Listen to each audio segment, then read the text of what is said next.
Okay.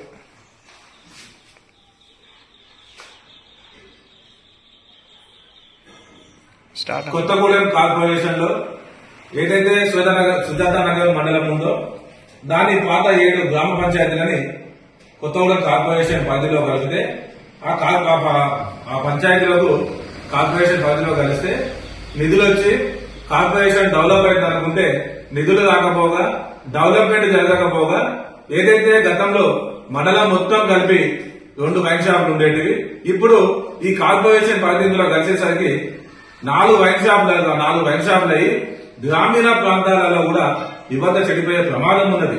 మద్యం ఏరులేపే అవకాశం ఉన్నది. మనం చూసుకున్నట్టయితే సుజాతనగర్ మండలంలో సుజాతనగర్ సెంటర్ నడిబొడ్డున ఏదైతే బీఫార్మసీ కాలేజీ ఉందో ధన్వంతరి కాలేజీ కూతవేడి దూరంలోనే వైన్ షాప్ ఓపెన్ చేస్తున్నారు. ఆ యొక్క వైన్ షాపు ఇటు పక్కన చూసుకుంటే అబ్దుల్ కలాం కాలేజీకి, ఇటువైపు నుండి చూసుకుంటే ధన్వంతరి కాలేజీకి మధ్యలో వైన్ షాపు ఏర్పాటు చేయడం జరుగుతుంది.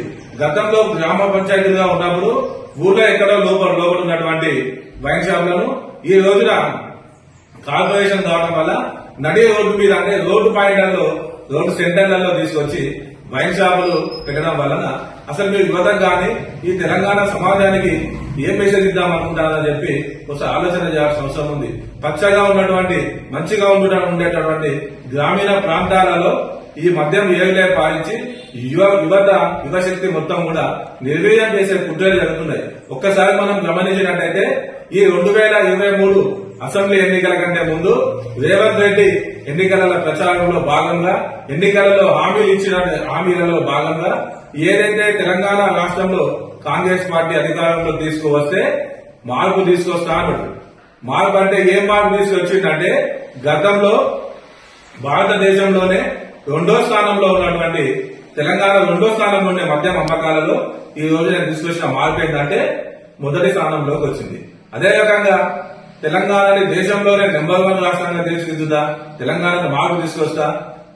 గతంలో ఉన్న ముఖ్యమంత్రి బంగారు తెలంగాణ అని చెప్పి మీరు అందరూ సన్యాసి కేసీఆర్ ఓట్లు వేస్తే తాగుబోతుల తెలంగాణ చేసిందని చెప్పిన రేవంత్ రెడ్డి గతంలో ఏదైతే 4 సంవత్సరాలకి తెలంగాణ వచ్చిన కొత్తలో 4 సంవత్సరాలకు ఏదైతే మద్యం అమ్మకాలలో 70,000 కోట్లు వస్తే రేవంత్ రెడ్డి ముఖ్యమంత్రి అయినాక ఈ 2 ఏళ్లకే 71,000 కోట్ల రూపాయలు సుమారు 71,000 కోట్ల రూపాయలు ఈ మద్యం మీదనే గణించిందంటే గ్రామీణ ప్రాంతాలలో ఏ విధంగా మద్యం ఏ విధంగా మారుతుంది.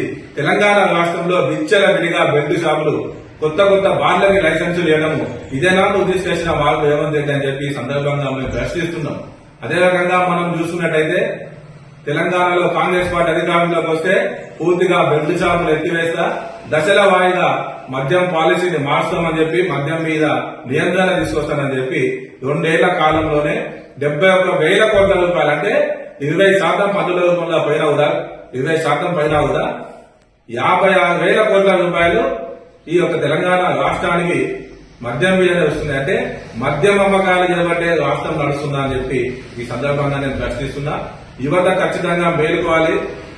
ఏదైతే మద్యం ఏరిలే పాల్గొన్న ఘటనలు ఉన్నాయో దాని మీద యువకులు కూడా స్పందించాలి.